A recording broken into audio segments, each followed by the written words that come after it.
un Ah petit oui, peu oui, la pardon, manière dont pour tu les. vas D'accord, répondre. dans ce sens-là. Dans ce sens-là, oui, dans ce sens-là. Alors ça, c'est aussi un travail, par exemple, pour les cureurs. Donc maintenant, on a un réseau de cureurs qui connaissent nos méthodes et qui maintenant sont porteurs de ce message parce qu'ils ont vu que c'était faisable, qu'effectivement ça coûtait pas forcément plus cher, que il y avait aussi de l'argent à se faire. Donc quand on revend je sais pas, des groupes froids, des armoires électriques en très bon état, oui, oui, ça se fait.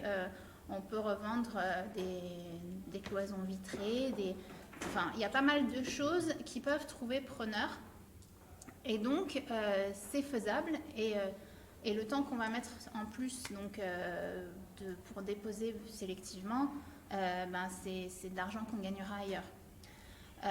Maintenant, tout le monde n'est pas convaincu. Et effectivement, on se retrouve. Enfin, c'est pas toujours évident.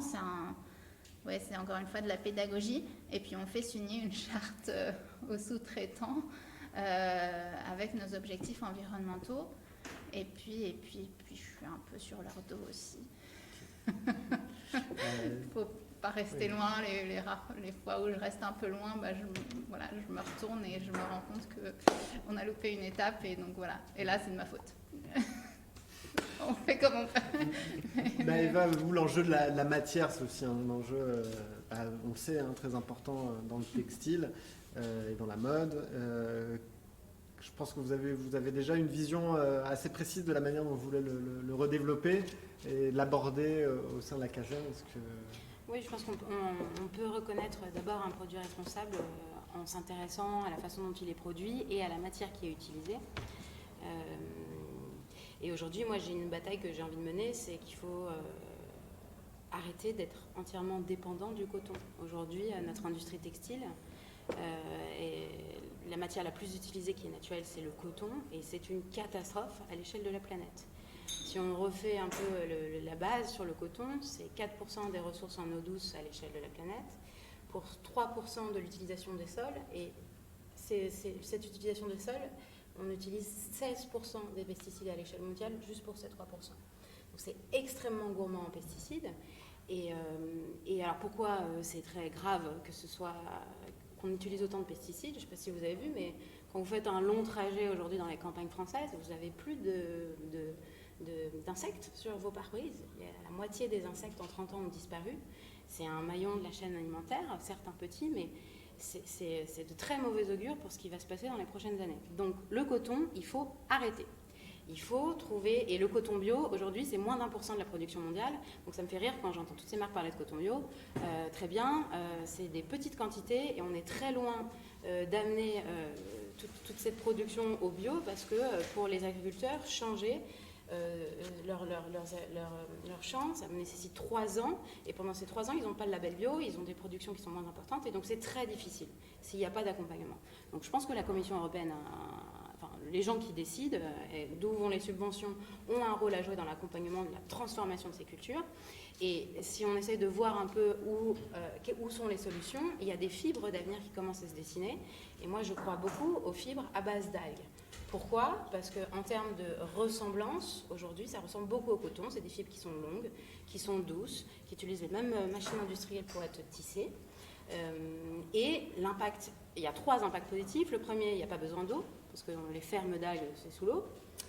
Pas besoin de pesticides, les algues, ça pousse très vite et c'est sous l'eau. Et le truc qui est vraiment incroyable, c'est que quand on fait une ferme d'algues, ça recrée un écosystème marin, à un endroit où il n'y avait rien, et du coup les poissons reviennent, et donc on a un impact positif sur la biodiversité. C'est une culture qui a un impact positif sur la biodiversité. Ça, c'est quand même un grand changement de paradigme. Donc aujourd'hui, c'est beaucoup plus cher que le coton parce qu'on n'a pas la structure industrielle pour le produire à suffisamment grand volume.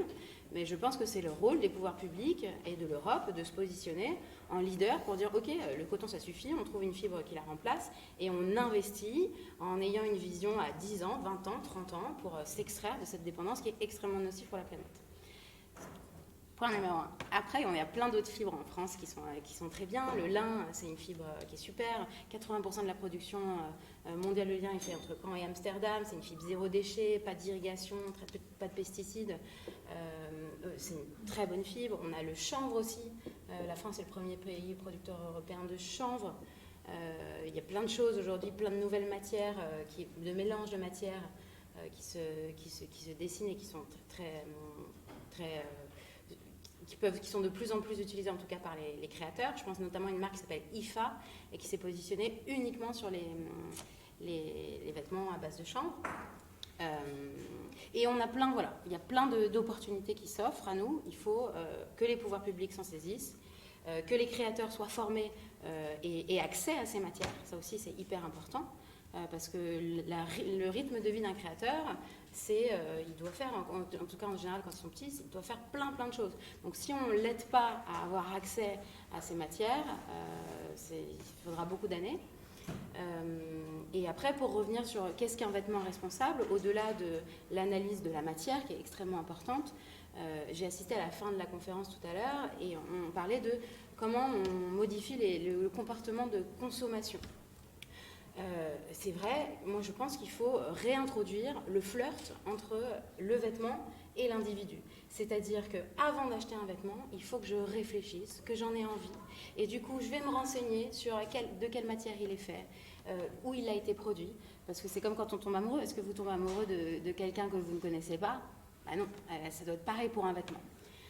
Et je pense qu'à partir de ce moment-là, où on aura réinstaurer ce flirt et ce tomber amoureux de nos vêtements, de nos produits, de nos consommations, eh bien on sera dans une trajectoire de consommation qui sera beaucoup plus saine parce que les vêtements, c'est des produits qu'on va garder, qu'on va avoir envie de transmettre. Et finalement, si on réfléchit en termes de bonheur, un vêtement qu'on aime et qu'on chérit nous apportera beaucoup plus de bonheur qu'un truc qui va finir dans notre armoire et qu'on ne mettra jamais, en fait. Et on sait qu'une grande partie de nos armoires aujourd'hui sont des achats compulsifs qu'on ne met pas, qu'on n'utilise pas. Donc voilà, je pense qu'il faut travailler sur ça. Du coup, j'ai une question. Ouais. Quels moyens vous allez utiliser pour faire évoluer ce regard ? Pour faire évoluer c'est quoi la stratégie ? Comment fait évoluer les modes de consommation ? C'est hyper intéressant comme question et c'est un truc sur lequel je réfléchis depuis 2 ans maintenant, à fond.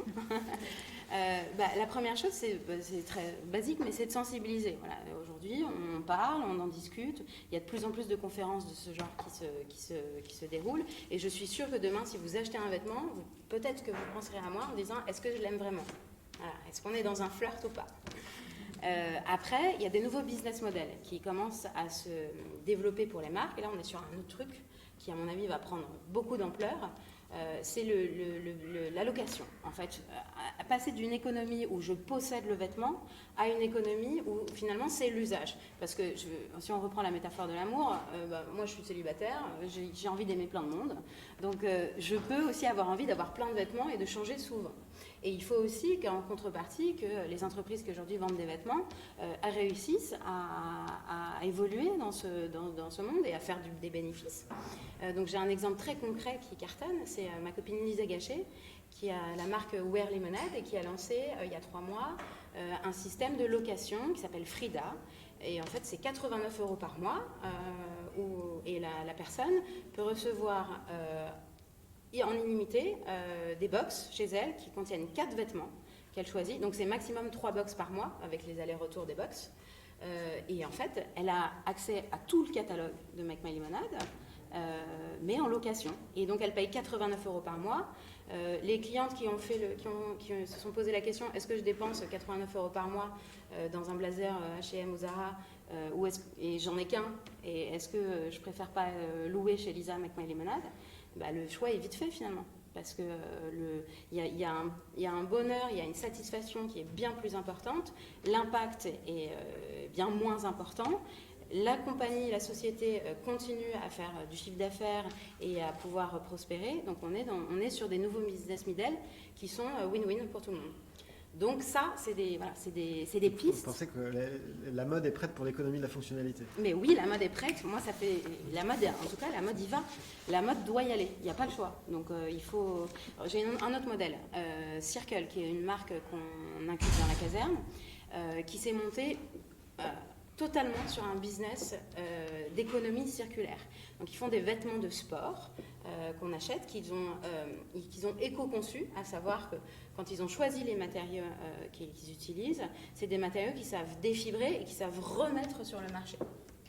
Et donc la personne qui achète un t-shirt ou un truc chez Circle, elle peut payer un abonnement qui est de 6 € de mémoire par mois, qui lui donne accès à des salles de sport, des cours de sport, une communauté où on peut courir tous ensemble et rencontrer du monde.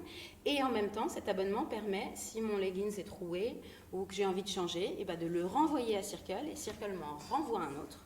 Et comme Circle sait défibrer ou réparer, parce que ça aussi, ça fait partie de leur business model. Et il y a même un autre truc, c'est-à-dire que quand tu renvoies ton leggings, tu peux, et qu'il a juste un petit trou mais qui peut être réparé, tu peux choisir à quelle association il va être donné. Parce que, en fait, Circle ne décide pas de défibrer directement ses vêtements. S'il est encore en état d'être utilisé, il est donné à des associations. Donc, on est vraiment sur... On change de paradigme et moi, je crois que Circle a le potentiel pour devenir une grande marque de sportswear en France et être un leader si on l'aide à disperser son message. Parce que qui n'est pas d'accord de pouvoir changer son leggings quand il veut, d'avoir accès à des cours de sport, si le vêtement est beau et désirable et qu'on sait qu'en plus il n'a pas trop d'impact négatif sur la planète, qui est contre? Pas beaucoup de monde, je pense. Il y a des exemples où c'est une évidence, par exemple les vêtements pour enfants, les vêtements de grossesse, c'est des choses qu'on est obligé d'acheter, enfin plus obligé maintenant grâce à ces business models, mais qu'on utilise combien de temps en fait, Tout à fait. Et il y a un autre point important qui, à mon avis, va être un catalyseur de ces transformations dans les modes de consommation. C'est l'analyse de l'impact des vêtements qui ont des produits chimiques qui sont utilisés sur notre peau toute la journée. On voit que les jeunes parents, aujourd'hui, s'emparent vraiment de ces sujets et vont vers des vêtements qui sont labellisés Ecotex, qui garantissent qu'il n'y a pas de substances chimiques qui ont été utilisées lors de l'anoblissement des vêtements. Vous voyez, à 10 ans, on a fait le transfert vers une consommation des légumes et de fruits bio parce qu'on s'est rendu compte que finalement les risques de cancer étaient bien moins importants quand on consommait bio. Il suffit qu'il y ait, à mon avis, 2-3 études qui sortent, enfin quelques études qui sortent et qu'on ait les preuves des effets néfastes de ces vêtements qui sont plongés dans les produits chimiques pour devenir blancs transparents. Pour qu'il y ait un vrai déclic. C'est-à-dire que ce qu'on met sur notre peau c'est quand même une grande partie de notre corps, et toute la journée, on est en contact avec des vêtements, on ne sait pas de quoi ils sont faits. Donc, si les parents commencent à avoir ce déclic pour les nouveau-nés, je pense qu'on est tous en position pour se poser aussi ces questions-là. Alors, du coup, par rapport à ce que Maëva nous disait par rapport, du coup, à ces nouveaux matériaux et après l'économie de la fonctionnalité, est-ce que vous qui développez matériaux et procédés et dans le bâtiment, parmi les fabricants et les fabricants, je sais pas, qui vendent des milliers de mètres carrés de verre, de packs acier, est-ce que eux aussi, vous sentez qu'ils sont prêts à faire ce passage dans l'économie de la fonctionnalité, à se responsabiliser d'une part sur la possession de la matière sur un long terme qui n'est pas que d'un seul usage, et de changer leur modèle économique pour des modèles plus serviciels? Ce qui est un petit peu... oui, je pense que ça existe, je pense qu'il y a des solutions, je pense qu'il y a tellement de plus en plus de petits acteurs qui vont vers ces solutions-là que les grands se disent c'est pas mal de le faire aussi. Et puis, il y a certaines situations, certains matériaux pour lesquels c'est déjà une réalité. Je pense par exemple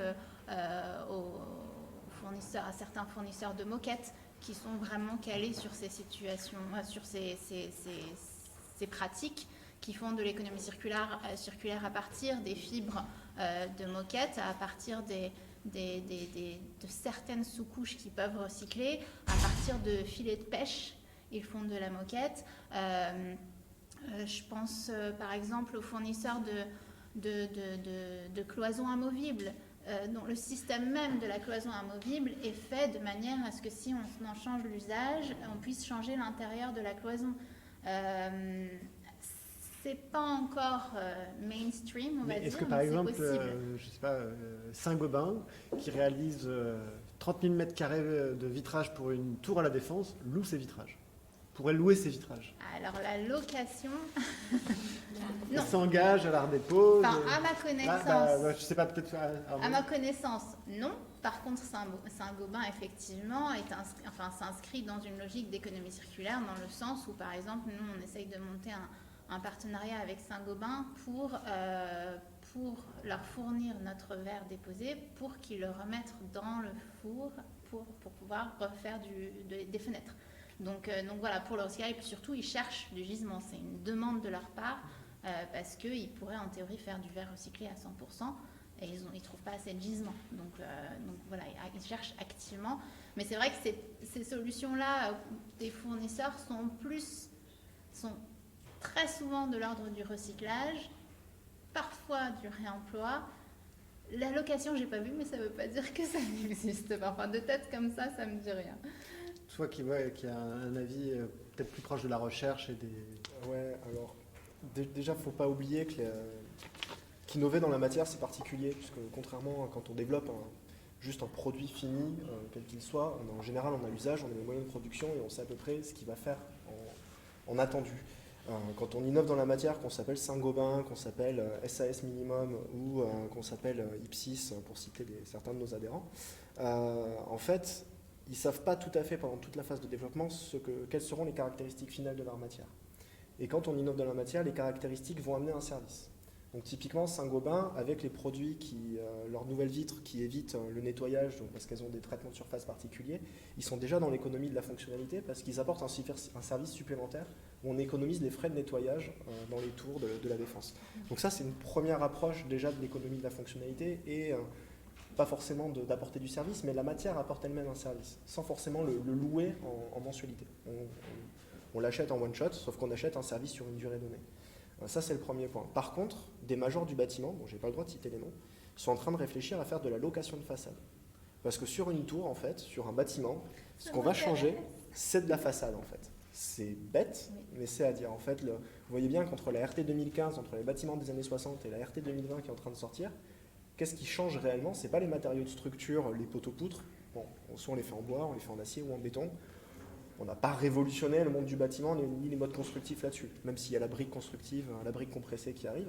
Globalement, c'est les façades qui ont évolué. C'est les menuiseries, c'est les isolants, c'est le nombre de couches qu'on met d'isolants phoniques, thermiques, etc. Et là, il y en a qui sont en train de se dire, ok, les façades, on peut les déclipser, les enlever, les préfabriquer en usine, parce qu'on est très en retard là-dessus quand même en France sur l'industrialisation du bâtiment, contrairement à des pays nordiques.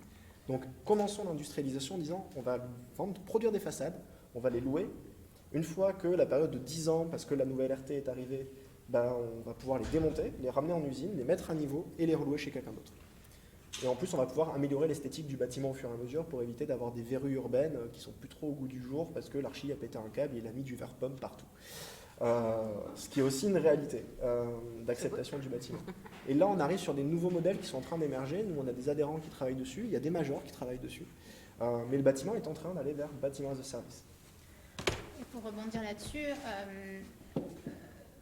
quand je parlais tout à l'heure, voilà, pour moi, il faut aussi que les grands fournisseurs s'y mettent. Quand on parle de location, par exemple, Textiflore, notre partenaire de moquette dont je parlais tout à l'heure, à l'origine de son business model, c'est ça, c'est de louer de la moquette. Parce qu'en entreprise, bah oui, on déménage ou on rénove au bout de 3 à 5 ans. La moquette, elle a encore de beaux jours devant elle, si elle a été, s'il y a eu une bonne maintenance, si elle a été soignée, etc. Donc c'est un business model qui existe, mais qui est proposé pour l'instant par des petites structures qui innovent en fait, qui innovent et qui du coup ne sont pas à grande échelle. Et du coup, cette mise en relation qui n'existe pas dans les petits qui ont une bonne idée, une bonne solution, et il y a des grands qui ont une inertie. Et comment on aide le matching? question ouverte. C'est compliqué. Voilà. Non, je pense que la C'est clé, c'est la sensibilisation. C'est réussir à mettre les codir et les gens qui prennent les décisions dans ces grandes boîtes face à des conférences qui font qu'il va y avoir une prise de conscience. Et la pédagogie, elle est clé. Parce que si on arrive avec un discours qui est vous faites pas bien, c'est pas bien, laisse tomber, ils vont pas nous écouter. Il faut vraiment être dans une pédagogie, leur dire voilà, la situation elle est telle, nous on vient pas avec zéro solution, on vient vous présenter telle start-up qui peut travailler avec telle équipe chez vous. Est-ce que vous avez envie de vous positionner comme les leaders du monde de demain? Est-ce que vous avez envie qu'on se souvienne de vous comme des gens qui ont transformé votre industrie?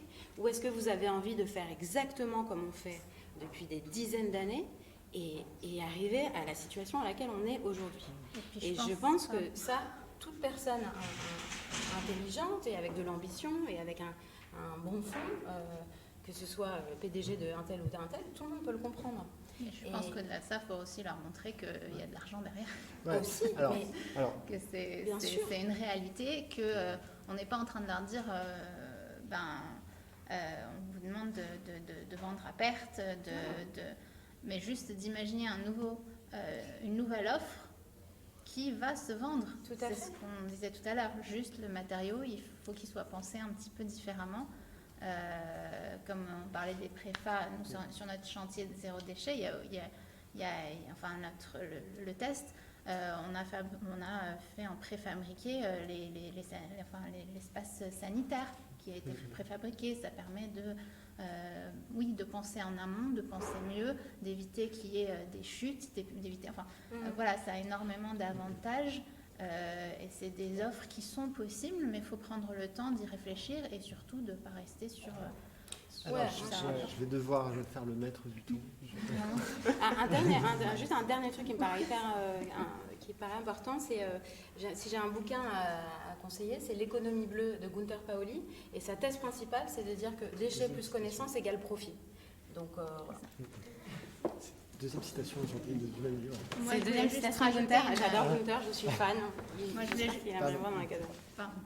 si je peux juste rebondir Oui. en 2 mots sur ce qu'on disait tout à l'heure, je pense que Maëva a parlé de quelque chose de très important, c'est toujours l'accompagnement. Et pour la question que je me suis embrouillée un petit peu tout à l'heure, c'est l'accompagnement qui fait que ça marche à tous les stades, donc en amont, que ce soit avec les cureurs.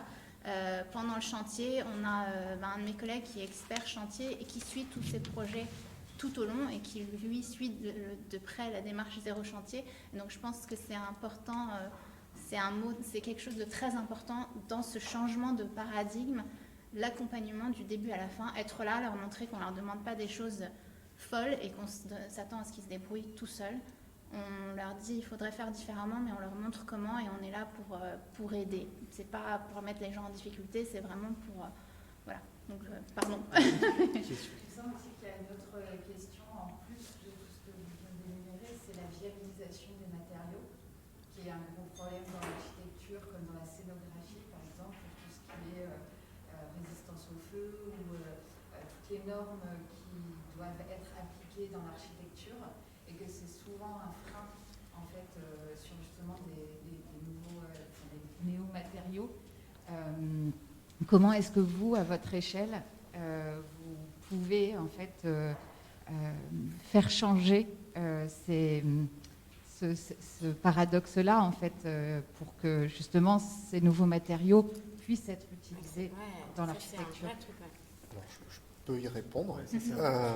puisqu'on vient de signer, on a signé une convention de travail qui nous permet de travailler avec le CSTB, notamment le CSTB Lab, qui s'occupe notamment de l'éco-conception et d'aller vers le bâtiment circulaire et de la mise en place de nouveaux matériaux alternatifs aux biosourcés pour le bâtiment. En fait, il y a 2 façons de voir le problème.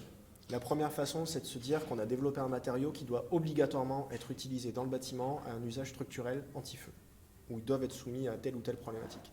Ça, c'est une façon qui est un peu datée, pour moi de voir, qui correspondait à des process d'ingénieurs qui avaient une mission, qui devaient faire de la recherche et de développement très spécifique. On leur demandait, tu es ingénieur bâtiment chez EDF, ton but dans le secteur bâtiment, c'est de sortir des isolants.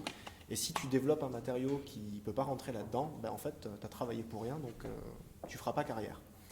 Donc ça, c'était la première façon de le voir. La deuxième façon de le voir, et c'est ce qu'on nous on propose au CSTB, c'est comme ça qu'on accompagne nos adhérents, c'est dire, vous voulez développer un matériau pour l'architecture, très bien, gardez ça en tête.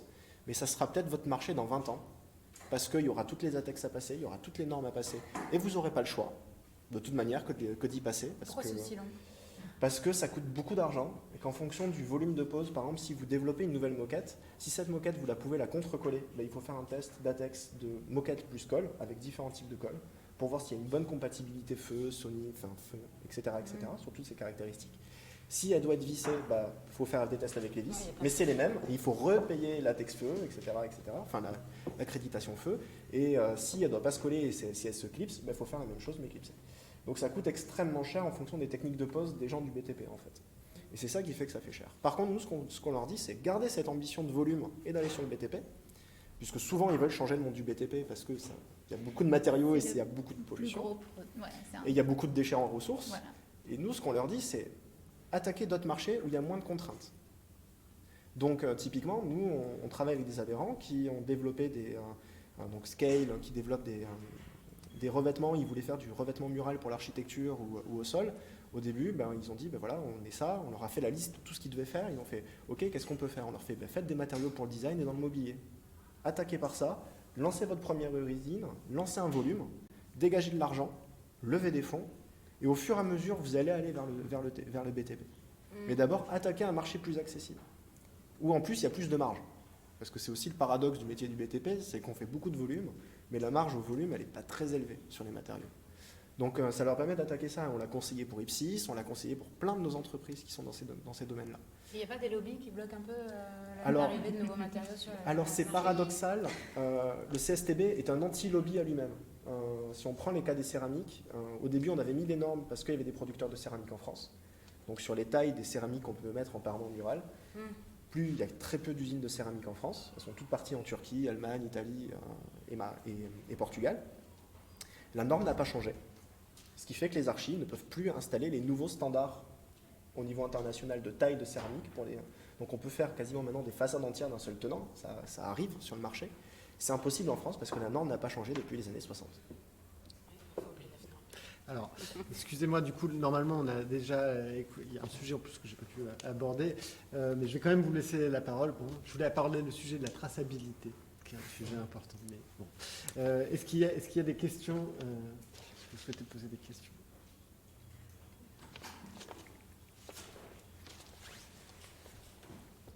Prochaine compte sur la traçabilité.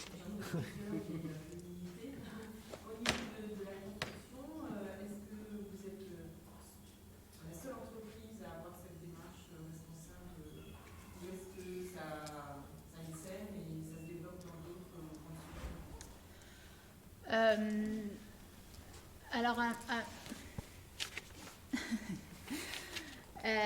je ne suis pas dans la construction depuis longtemps. J'ai fait une reconversion, donc je ne suis pas encore complètement... j'ai pas encore l'image complète. Je sais que chez nos concurrents, il y a des solutions, une recherche de solutions. Je ne saurais pas vous dire à quel point c'est poussé. Je sais que chez nous, donc moi, Bouygues Rénovation Privée, on est une filiale de Bouygues Bâtiment qui est une filiale de Bouygues Bâtiment France Europe, et que la démarche zéro déchet est déjà testée sur un chantier dans chacune des filiales. Donc il y a vraiment une volonté de pousser toutes les filiales vers ces solutions. Alors dans ma filiale, effectivement, il y a une équipe entière organisée autour de l'environnement, donc que ce soit les certifications ou moi l'économie circulaire et mon autre collègue sur vraiment le suivi chantier, ce qui nous permet d'aller beaucoup plus loin dans cette démarche-là que dans des entreprises où souvent il y a une voire deux personnes pour couvrir tout ce qui est certification et c'est un travail de titan, toutes ces réflexions, etc. Donc c'est vrai que nous, c'est un petit peu un avantage qu'on a d'être une équipe de 4, donc avec notre responsable, pour couvrir tous ces sujets. Mais c'est vrai que quand on suit à la fois la réglementation qui évolue et quand j'échange il y a quelques jours, j'ai échangé avec une entreprise qui propose de faire de l'habitat dans des containers maritimes, par exemple, etc., qui, lui, me raconte qu'un concurrent l'a contacté, etc. Il y a un intérêt. Maintenant, moi, à mon niveau, qui vient du journalisme, rien à voir, je ne saurais pas vous dire à quel point ils en sont dans leur... Moi, j'essaye d'aller aussi loin que possible. Dans notre équipe, on essaye de pousser, mais c'est vrai que je ne saurais pas vous dire. J'ai le sentiment, vu qu'on nous appelle souvent pour du conseil, même sur des projets qui ne sont pas Bouygues, ça m'est arrivé d'être missionnée par des projets en externe à Bouygues pour les accompagner sur un projet de rénovation pour faire de l'économie circulaire, du réemploi. J'ai l'impression que ce n'est pas encore très, très répandu. Mais quand j'aurai plus de concurrents qui font ça, moi, personnellement, je serai contente parce que j'ai changé de métier, parce que j'y crois. Donc voilà, j'aimerais bien qu'on soit plus nombreux à le faire. Est-ce qu'il y a une autre question? Bon, en tout cas, moi, je n'ai pas eu le temps de... Il y a un sujet que je voulais aborder, mais on l'abordera du coup la prochaine fois. C'est la traçabilité des matières et des matériaux. Juste un mot de conclusion, est-ce qu'il y a une actualité sur laquelle vous voulez, une de vos actualités que vous voulez souligner pour qu'on soit tous au courant? Alors moi, le 17 septembre, on lance l'appel à candidature pour le programme Maroquinerie, en partenariat avec APF Entreprises, qui est un acteur qui forme des personnes en situation de handicap aux gestes de haute maroquinerie. Donc si vous avez des amis qui ont des marques de maroquinerie, 17 septembre sur lacaserneparis.com. Et en janvier, on lance l'appel à candidature pour les startups Fashion Tech. Donc là, on est beaucoup plus sur low-tech, donc toujours sur lacaserneparis.com. Et puis si vous voulez être au courant de nos actualités, je vous invite à nous suivre sur Instagram, sur la Caserne Paris. Moi, mon équipe arrive là crescendo jusqu'à la fin de l'année, donc on va commencer à être hyper actifs. Merci. Arnaud? Alors, nous, on devrait avoir une actualité bientôt. Ça sera le début de nos travaux pour notre futur tiers-lieu. Eh oui. Donc, pour l'instant, on ne sait pas encore quand est-ce qu'on commence. Donc, je ne peux pas donner de date. On n'a pas de visibilité là-dessus. Mais le but, c'est d'ouvrir le lieu avant le 1er janvier 2021. Donc, d'aller très vite sur les travaux et l'ouverture. 1er janvier 2021. Ouais. Ça va plus vite que la caserne. Parce qu'on a la chance d'avoir un bâtiment relativement sain, avec assez peu de travaux. C'est que 800 mètres carrés. Et c'est que 800 mètres carrés. Et de votre côté? Nous, effectivement, il y avait la démarche zéro déchet dont on a déjà parlé. Il y a deux autres petits sujets, enfin petits, grands pour moi, que je voulais mentionner. Je travaille aussi sur un projet de Link City actuellement, qui est donc également une filiale de Bouygues, de la rénovation du site de Nestlé à Noisiel. Donc Nestlé déménage et quitte le site, et c'est un site absolument fabuleux. C'est à Noisiel, entre Noisiel et Torcy. Et donc, il va y avoir une occupation temporaire pendant plusieurs années. Dans le cadre de cette occupation temporaire, on est en train de monter une recyclerie pour évacuer les matériaux qui sont en très bon état et qui ont été très bien entretenus sur le site. Pour sensibiliser à ce sujet. Donc on est en train de discuter avec des associations locales pour que l'une d'entre elles puisse piloter cette recyclerie pour que ce soit ancré dans le territoire. Et donc ça devrait être début 2021. Donc moi c'est un sujet, c'est passionnant, donc quand ça sera ouvert, voilà. Et puis l'autre petit appel plutôt que moi j'aurais, parce que je ne sais pas qui sont les profils présents, on a beaucoup de matériaux, on cherche toujours des solutions pour les réemployer, les upcycler, trouver des choses innovantes. Donc Samuel a mon contact. Donc si vous avez des idées, des matériaux qui peuvent vous servir, des contacts, des gens, moi j'aime les gens, j'aime rencontrer les gens et j'aime trouver des solutions. Donc appelez-moi. Et vous avez du plastique? On a du plastique, surtout qui vient des emballages. On va parler beaucoup, je pense. Je vous propose de continuer cette formation et surtout de remercier notre panel et nos invités. Merci beaucoup.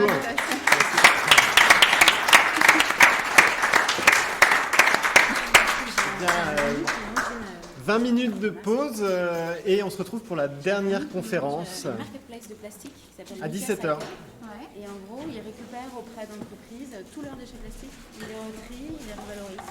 Moi, ça m'intéresse. Bah oui, c'est pour ça. Alors, moi j'ai tellement de choses à vous dire. Je pense Je vais qu'on vous va- passer ma carte parce que ça sera Ouais, et puis bien on va plus aller simple. prendre un café. Ouais. On a plein de gens qui font des nouveaux textiles D'accord. qu'on peut vous envoyer. Oui, parce que c'est absolument. Ah bah, on a plus de place. Vous avez travaillé. Mais Aussi, alors, non, on les a plus de place. Mais dans le accompagnements. showroom de matières premières, on a de la place pour la matière. Et on a aussi des gens là, qui viennent de lancer leur propre marque, qui font plein de choses bien. de vente. Et si vous voulez, j'ai pas de Ouais, carte, mais je vous donne. vais vous les passer. Elle est belle celle-là, elle a une belle couleur. Ouais. Celle-ci aussi, j'aime bien. C'est pour ça que je l'ai gardée pour moi. Voilà. Eh ben, j'ai plein de vieux t-shirts aussi. Non, mais envoyez un message et rappelez-moi. Voilà, qu'on peut parler. Avec plaisir, je reconnaîtrai. Bonjour. Je sais que vous êtes chez de la réserve des Alpes. Ah oui, bonjour. Oui, vous avez dû rencontrer Johanna Alors, Bello. je